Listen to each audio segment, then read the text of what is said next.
Bet you didn't know I was an artist.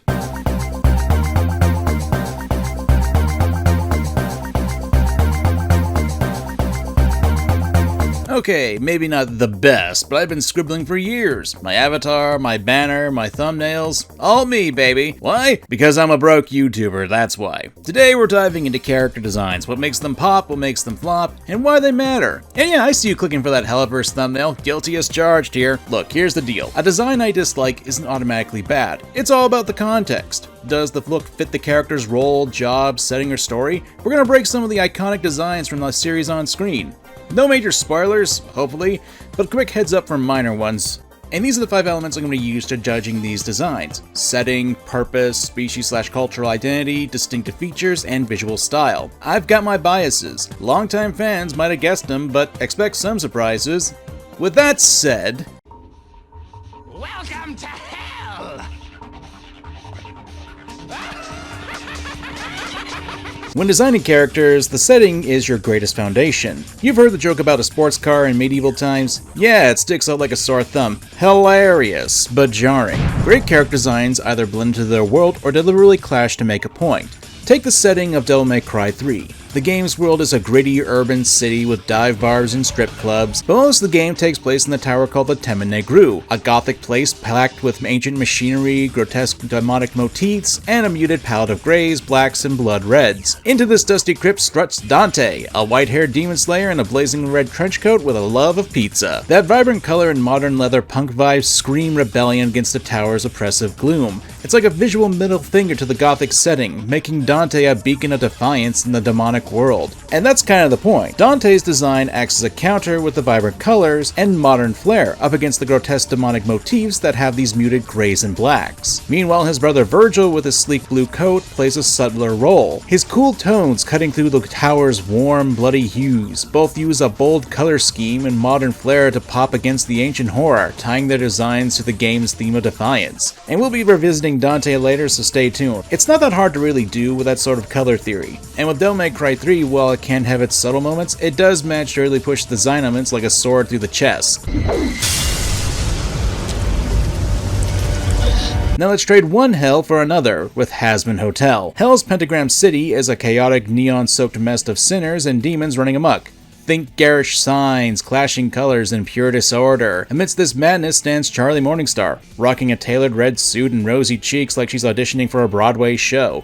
That professional, orderly look contrasts with Hell's chaotic vibe, making her a symbol of hope in a world of sin. Her human-like design with fewer animalistic traits than other demons sets her further apart, trying her goal of redeeming sinners, most of the time. I will admit I kinda miss her old design's black pants. They broke up the red and ground her in Hell's grit. No shade to the new suit, but pants, people, they're important. And the pants were dead. And I do have some issues with the designs in Hazbin Hotel and even Hell of a Boss, but that's not really the case in this section. We'll get to that though. Finally, let's rev it up to Yu-Gi-Oh! 5Ds and its satellite setting, a futuristic junkyard prison island where card games meet motorcycles. And you know where this is coming. Card games on motorcycles. Card games on motorcycles! Card games on motorcycles. Card games on motorcycles. Card games on motorcycles. Card game on motorcycles! Card games on motorcycles!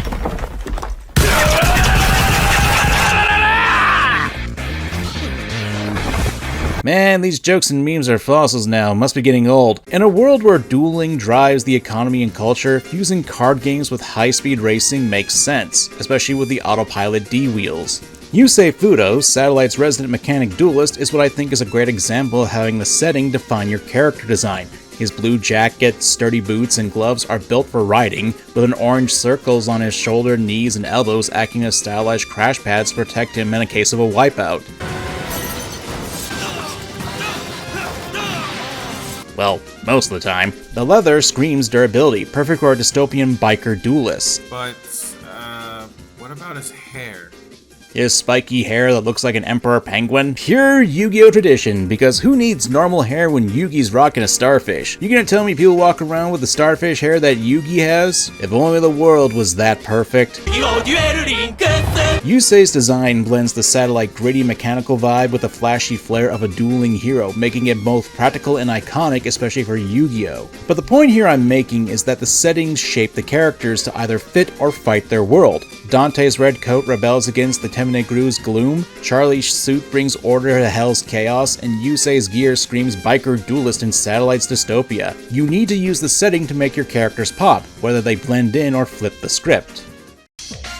Hey, before we continue on with this video, I want to say thank you guys for watching and clicking on this video, and it would mean a lot to me if you could subscribe and hit the notifications. YouTube has been kind of rough these past few months, and with me doing a lot of stuff, it would really mean a lot to me. Thank you for your time. Let's get to the actual video again. What is my purpose? You pass butter. Oh my god. You could consider the setting to be a stage for the show when it comes to the character designs, but there also needs to be a purpose to the designs as well. A character's purpose, their role or goal in the story, shapes the design as much as their setting.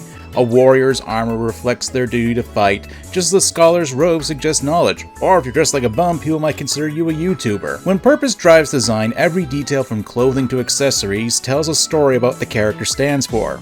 In the last section I brought up DMC3, I want to keep that up for a little bit since we've talked about how Dante and Virgil's designs can effectively establish themselves in their setting, but the designs in and of themselves can be reflective of their purposes. Dante's role is to thwart demonic forces with a rebellious, chaotic energy, embracing his human side to protect the world. His design screams this defiance. A vibrant red trench coat, open to reveal black leather, paired with silver hair and dual pistols, exudes rockstar bravado. The coat's bold color and loose fit reflect his carefree and professional personality, while his weapons, ebony and ivory, plus the massive sword rebellion, suit his flashy, in-your-face combat style. The red hue isn't just eye-catching, it symbolizes fiery, human-driven passion, a rejection of the demonic order threatening this world. Conversely, we have Virgil, a character whose goal is the pursuit of power and control, seeking to master his demonic heritage with disciplined precision. His Sikh blue coat and katana Yamato evoke a samurai's restraint, with cool tones opposing Dante's warmth. The coat's structured design and Virgil's composed posture mirror his calculated personality, every slice of his blade deliberate. There's the old trope of red oni, blue oni, which, while a little on the nose with these two characters, are supposed to represent opposing forces. Dante's rebellion versus Virgil's ambition, while at the same time reflecting their personalities, and it's extremely effective as a design choice when you're looking towards creating rival-based character designs. It's in the same vein as Sonic and Shadow, Phoenix Wright and Miles Edgeworth. These are simple design choices that can make it easy for the viewers to determine the roles of the characters, at least when they're on screen. One look at these characters and it can instantly tell you that these two will be fighting each other, though the sword through the chest is a good signifier of that too. Of course, there are other manners for purpose to be shown through design, so let's go back to a bit more of a stylish game.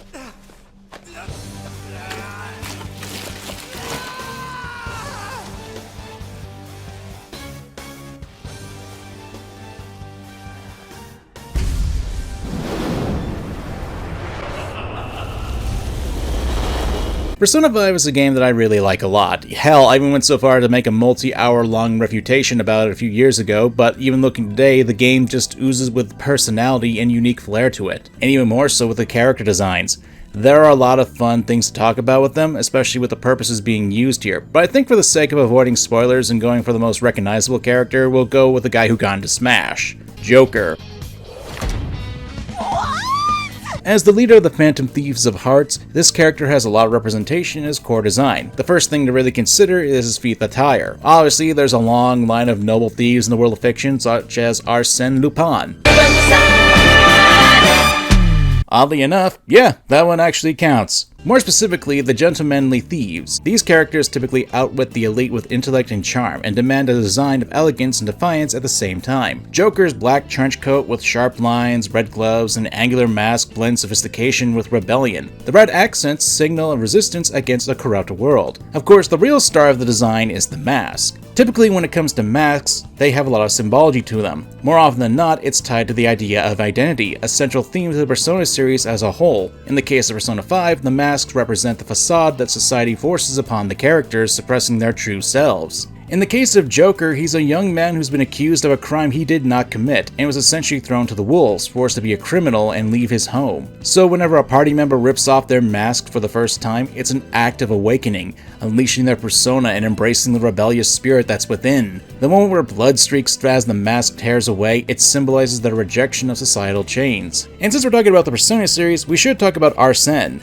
Joker's iconic persona. With its winged form, top hat, and crimson coat, it amplifies this noble thief archetype, embodying the theatrical rebellion. The coat's tailored fit and the glove's flourish reflect Joker's role as a charismatic leader, manipulating shadows to spark change, while the mask's practical concealment protects his identity in a dangerous place. This design ties his purpose to both performance and subversion, making him a symbol of hope in a psychologically oppressive world.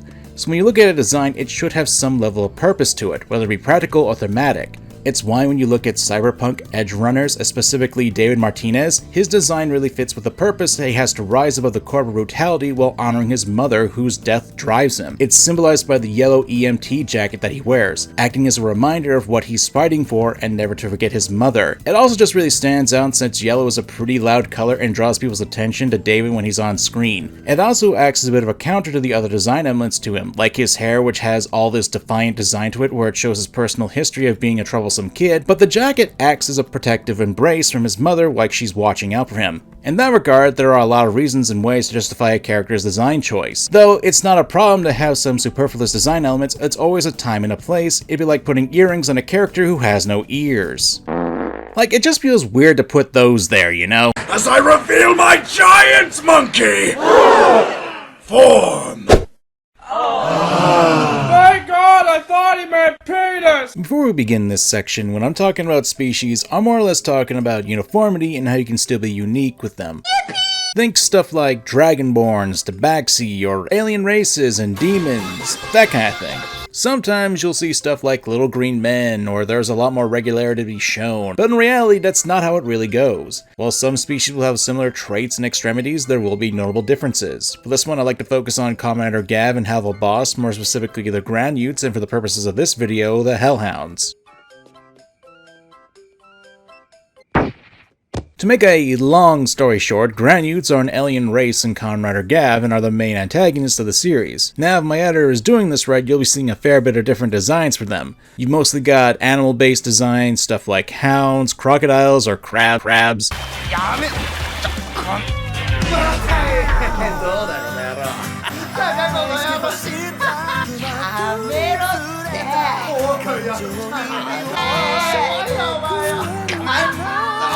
Of course, you'll notice that while there are some very notable differences, especially how there's quite a wide variety of different animal themes here, there are also elements that tie them together in a more natural way, and that being the obvious mouth motif, and the elements to them. Grand Utes typically have a secondary mouth in their abdomen called a gav, and a good number of the Grand Utes that we see have additional mouth features to them, and it's this design choice that I really like because, much like how every person in the world is unique, the same should be said for stuff like this. Though I do tell a little bit of a lie, these particular Grand Utes are modified ones, specifically changed under surgeries looking up other unique abilities, and these ones have additional design elements to them, and that's the fact they have a bit of a rotting theme to them, symbolized by a giant fly that's been incorporated into them. Just a small example here, and it actually ties into the fact that most of these modified Grand Utes are druggies, hooked on dark treats, and it's like crack to them. So this goes into one of the major themes of the show, and that's how addiction to something can literally make you go rotten. Conversely, we have Hellhounds and Halval Boss, and cards on the table. I know my channel is known to be regular negative to the works of VivziePop, but I like to think I can be fair, and to the creator's credit, at least when it comes to this topic, her designs do actually manage to stand out quite a bit from each other while having some uniformity based on their species. Hellhounds are no different. In Halval Boss, Hellhounds are demonic species occupying the lower rungs of Hell's hierarchy, often depicted as servants, guards, laborers, etc. Their designs strike a balance between shared traits and individual distinction, both reflecting their species and their roles within Hell society. All Hellhounds share canine characteristics, pointed ears, tails, and fur-like textures, but these are expressed uniquely to convey personality and status. Luna, the cynical receptionist of IMP, with her sleek, white and gray fur, silvery hair, and punk-inspired outfit complete with spiked choker, reflect a rebellious, detached personality. Her slim, angular build and sharp eyes align with her hellhound agility, but her modern urban style, ripped shorts and crop tops, set her apart as an individual navigating Hell's chaos. Contrast with Vortex, the bodyguard for an Hell aristocrat.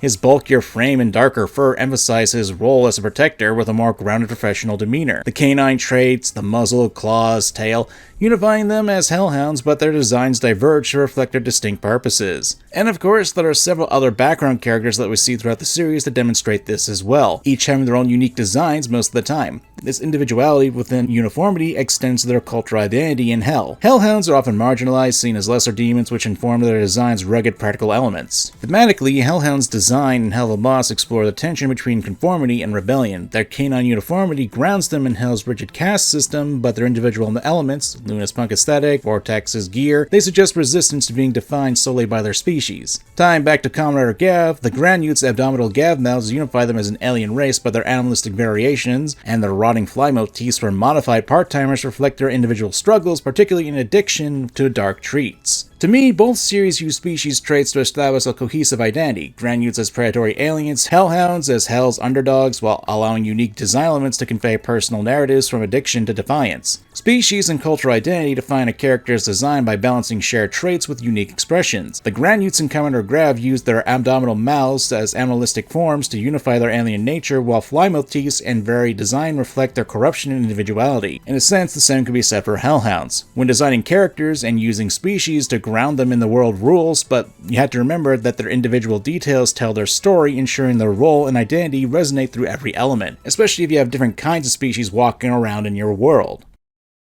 Yo, I'm really sorry, okay? What is wrong with you? Why are you blue? Otherwise known as visual signatures, they are the things that make a character instantly recognizable, anchoring their identity. If you were to look at this shadow, I'm pretty sure most people will be able to tell me who that Pokemon is. Of course, when you look at something like this, it's a little too broad, you never guess that it's actually a Jigglypuff seen from above. And I'm pretty sure most of you who are on draw tablets aren't even paying attention at this point. This is what we call character silhouettes, and it's something you typically see in videos like this when discussing character designs. And oftentimes you'll hear things that if a character can't be recognized by their silhouette, they have a bad design. To me, it's not so black and white. Yes, I know, ironic from the guy who incorporates black and white coloring into his character stills. There are merits to having unique silhouettes for your characters, since it can help you with creating distinct poses and playing into the psychology of the character. For example, if a character has a broad chest and big shoulders, that will often mean they're strong or intimidating. On the other hand, as a rule of art, it's meant to be broken. I prefer to see it as a tool of sorts. It's basically to help create distinguishing features as a base. Like, if you look towards JoJo's Bizarre Adventure, particularly the anime version of Part 3, you notice that a lot of the male characters tend to have broad chests and thick shoulders, most of which seem like robotic joints. Of course, when you look at the designs, while they share those key traits, each of the characters of the Joestar Egyptian tour group obviously have the unique designs while maintaining their core elements. Even looking at just their heads, you've got Jotaro, whose hat seems to be melding with his hair and it has this distinct shape. And even though he and Kakyoin are both students, both wearing Japanese school uniforms, how they wear them is distinct. Meanwhile, the rest of the group have their unique elements that make them memorable while still maintaining their core features. Whether it be Abdul and Polnareff's hairstyles or their individual outfits, the cast does stand out a lot more from each other because of the distinct features that they have. Consequently, you can say the same thing to Vizipop's designs, particularly the Hell of the Boss ones. Like, if you were to compare a character like Vox and Alistair, I think you could easily tell who's who based on their head shape alone. Though I will readily admit I do have a bit of a design tick with these designs. There's an abundance of suits and bow ties. Like, I get it. Characters look amazing in suits, but when you have so many characters dressed in them, it kinda takes away from the uniqueness of each design. Vox with his TV head instantly stands out, but apparently he's supposed to have a shark motif as well, which you wouldn't really know looking at his design, and the only reference we get to that is the merchandise with him having shark-like gills on the side of his body. I'd say maybe the teeth would be a dead giveaway with the sharks, but unfortunately sharks are known for their teeth. But considering the tons of characters in this series have similar looking smiles, it kinda gets lost into it. And it's fine to have uniformity in the design, especially when we consider art style, but there are design elements that are used constantly, whether it be the teeth or the choice in clothing. It will subsequently make the designs a little weaker because of the high amount of exposure to them. Now, this isn't me saying all the designs in Has-Been or Hell of a Boss fall into this. Hell, one can make an argument that the designs don't conform to those usual design elements and make them stand out more, which I don't like to say because a lot of the cast does have these animalistic traits to them that help them stand out, but sometimes they don't really blend all that well together. Because having animalistic traits or basing your characters off of animals can help with that.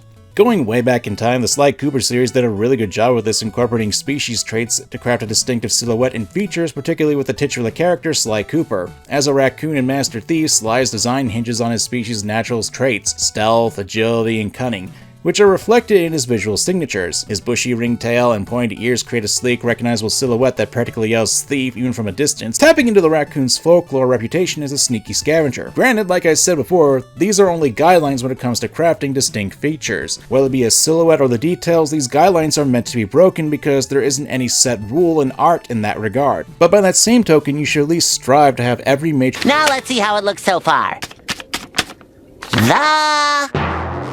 color palettes, art direction, stylistic choices. Unlike distinctive features or specific roles, visual style creates a cohesive look that reflects the narrative's mood, whether it's gritty realism, vibrant rebellion, or chaotic excess. When executed well, it enhances a character's identity while grounding them in their environment. When overdone, it risks blending them into the background. And there isn't really a set formula on what's right or wrong when it comes to visual style. Sure, there are times where when you look at something like Persona 5, it has all this visual flair with stark whites and blacks against the pure colors. With red being the primary color of the game, it also has this pop art, manga-esque aesthetic that makes the menu really pop out with the characters, drawing your eye towards them. Or in Yakuza 0, where the visual style channels the gritty realism of the 1980s Kamurocho, and when you look at Kiryu with his white suit and chain pattern undershirt, it helps him stand out, especially in comparison to Kamurocho's neon-lit chaos. It's a ground design that works well with realistic textures and time-based fashion, which anchors the characters. Well, that and the fact it makes it interesting to see a big tough bruiser like Kiryu really get into the mini-games and—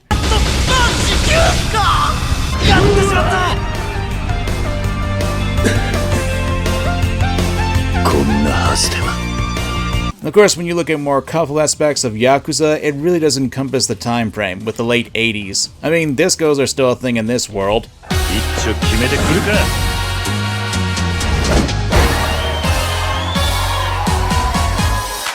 And the visual style of the time is reflected into the characters. Though I will admit, Yakuza as a series does love to do a bit of recycling with a fresh coat of paint every once in a while. It's not a bad thing in of itself, but it can show if you're familiar with the series.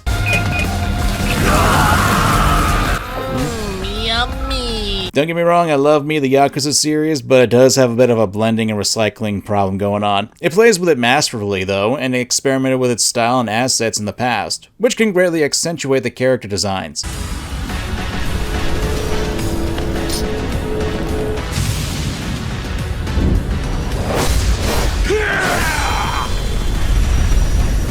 Of course, when we're talking about more of a cartoonish style with vibrant colors and bold palettes, I will say Has Been Hotel and Hello Boss are probably where I feel a bit more cross. I brought this up in the setting and character designs, but since there's a lot of red used in both the characters and setting, it can cause a bit of a blending issue to me. Alistair in Has Been Hotel highlights the style's strengths. His red pinstripe suit, antlers, and radio-static grin create a 1930s radio host vibe, with crimson and black accents tying to his sinister charisma. However, the Pride Ring's head-heavy backdrop, crimson skies, scarlet buildings, dilutes this impact a little bit. In contrast with Luna, with her blatant design while fitting with the setting can make her stand out. She draws your eye because of how much a stark contrast she is to her co-workers and locations. Visual style helps define a character's design by creating an aesthetic that ties them to their world's tone. Whether crafting characters ensure visual style through color, texture, and art direction, it enhances individuality while harmonizing with the environment, creating designs that resonate with the narrative.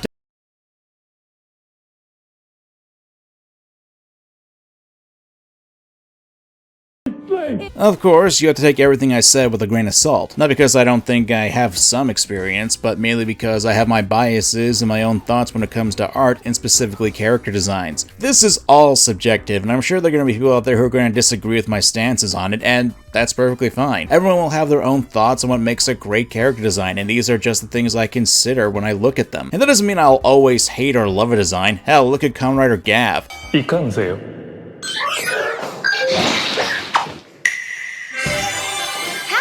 When you think about a lot of his designs for his suits, a potato chip swordsman, a chocolate-covered cowboy, or a giant marshmallow, these are all very silly designs and concepts. And I know there are a lot of people out there who wrote off the series and the design because of the concept of snacks. But even with the goofier elements, that can help the design act as a contrast since it's a juxtaposition to the whole evil snack and addiction elements that are in the story. Though there are some designs I still take issue with nowadays, though I accept, like Queen Bee from Helva Boss, which I should go over again sometime, because while I can accept that the design is busy, it kind of fails to me when it represents the sin of gluttony, and even on a broader circus theme of Queen Bee apparently being an animal tamer? The design obviously has grown on me over the years, but that doesn't mean I don't have issues with it, especially from an artistic stance. Which, you can also apply that to the other deadly sins, some more than others admittedly, but my point is there are a lot of reasons why a design can work and can't work, and to be frank, it's not going to be universal. I know for a fact some people love the designs that I don't really care for and vice versa, and that's a great thing. Personally, while I've seen a lot of design critique videos, most notably on the Hellaverse characters, I wanted to take a somewhat different approach because while I do have my issues with some designs, I don't think they're bad. Hell, at worst, some of them have way too many details and how the setting doesn't really complement them, but you can say that for a lot of designs and a lot of different things. But let me ask you guys, what character designs do you feel like you like or dislike, and how do you determine what is and isn't a good character design for you? That's what the comment section is for. In any case, I'm MangaKamen, and thanks for watching. Later!